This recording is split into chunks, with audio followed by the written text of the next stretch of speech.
Rome is a shell of its former self. Borders burn, institutions hollow out, and now an emperor's daughter has been kidnapped by a barbarian. Well, it's not that unusual for that to happen in the late empire. No, it's who did it that matters. This is a new terror unlike any Rome has faced before. In the West, power is fading fast. The center can't hold. Citizens no longer believe in the state. Generals take autonomy in all but name. And along the edges, Rome's armies struggle to hold the line. Compared with their heroic ancestors, these new recruits lack cohesion and spirit. Discipline is poor, and training even worse. Morale, supply, and logistics are also a mess. Veteran soldiers desert in mass or defect to the enemy. Rome's enemies only too happy to accept them. This was the situation in the late 440s, when the last gasp of Roman power came against the Huns. They were a loose confederation of steppe peoples from Central Asia, very different from the Germanic tribes that habitually raided across the Danube. Rome's writers cast them as strange and fearsome, though unlike the Goths, whom they often admired as latter-day warriors. But the Huns, oh, they were unanimously terrible. Hunnic style was all cavalry. They maneuvered in large groups, firing huge composite bows that had a devastating range. But the bulk of their arrows couldn't pierce Roman armor. So the Huns feigned retreat to draw the heavy infantry out of their defensive formations and then suddenly encircle them. There they hacked and slashed with sabers, using lassos to tangle legs and knock spears out of hands. And then more arrows came raining down from the horsemen, who circled closer, ready to finish off anyone who wasn't dead already. In 441, Attila hammered away at the Balkans. Cities like Naissus fell with appalling slaughter. So Emperor Theodosius II recalled his troops from Sicily, where they'd been fighting the Vandals under Genseric. 2 Roman field armies got completely beaten. One was smashed at the same time and place, a rare double defeat. Desperation brought a desperate peace. Foederati status plus heavy tribute, about 600 kilograms of gold yearly. That's almost a ton. Time bought, pride lost. Rome now took terms instead of dictating them. In 448, a contemporary voice wrote, paraphrasing Jerome, they outran rumor. None were spared. Everywhere panic. But elsewhere, in Hispania, for instance, the writing was on the wall. As the Gothic king Thorismund seized more and more territory, Bagaudae, rebels, and various tribes eroded Roman control. By 451, it was gone. Thorium Sound declared himself king of the Suebi. Meanwhile, the Huns turned west. In 451, Attila crossed the Rhine, sweeping before him like a scythe. He advanced all the way to where a coalition army, including substantial Germanic forces, awaited him. It was a relief for the Romans that the Visigoths were fighting alongside them. After years of campaigning against them, Rome's enemies had become her allies. But massive casualties and dwindling supplies forced the Huns to withdraw, so they didn't score a decisive knockout. Victory remained elusive for the Romans, too. A year later, Attila invaded Italy.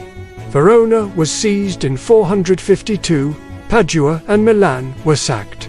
And according to some sources, Aquila was completely razed.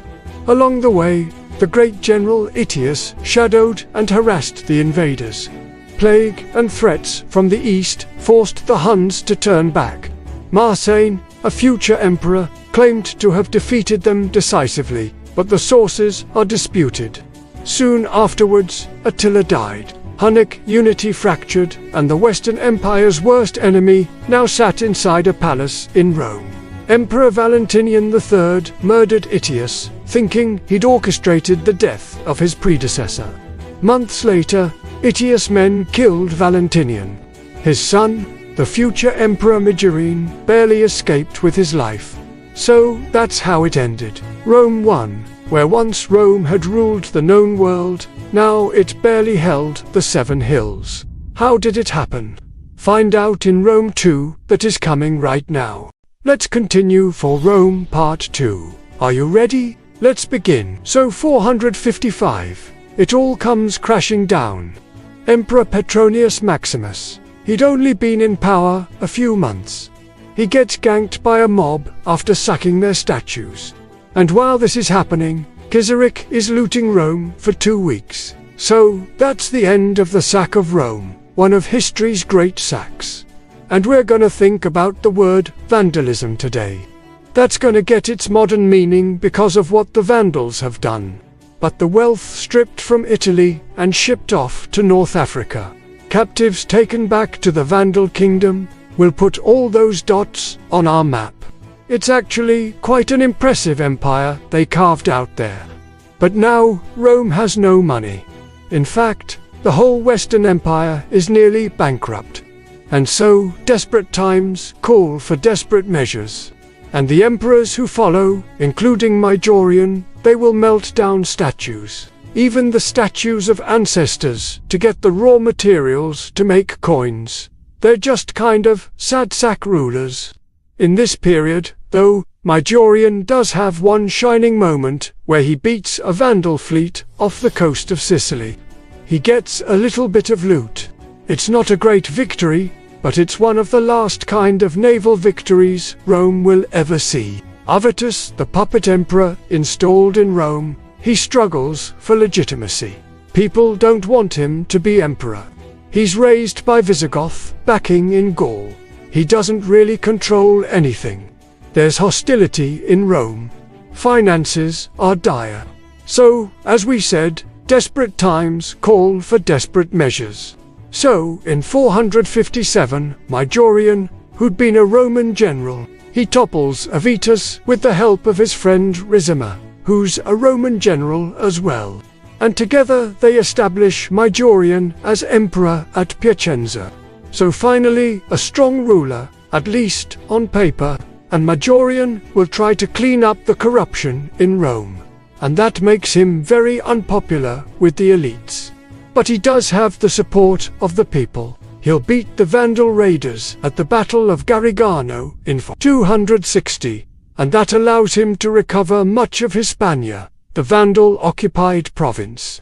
But his plan to invade North Africa himself will fall apart when his supply lines are cut.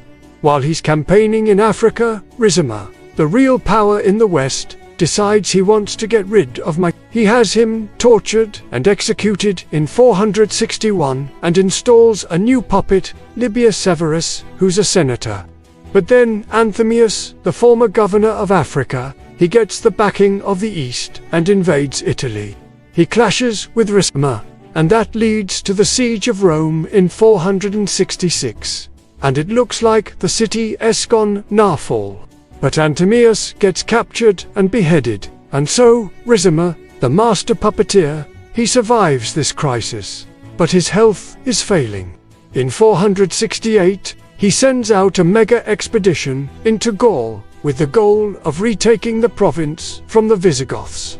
But while the army is assembling, he dies. So the army doesn't go anywhere. And now, without Ricimer to hold things together, everything falls apart.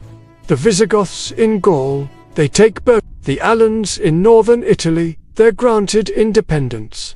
A Roman relief force tries to push them back, and they're defeated. Then, in 470, a major defeat.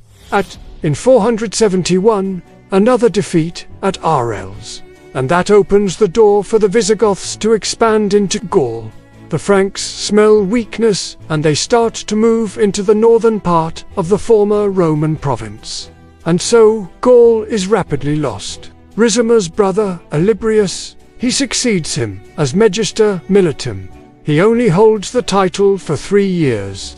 He dies, and then his nephew, Gundobad, who was the previous emperor, he returns from exile and takes over.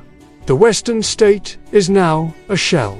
The barbarian kingdoms around it are hardening into future nation-states. The last gasp of the Western Empire, the deposition of Romulus Augustulus by Odoacer in 476.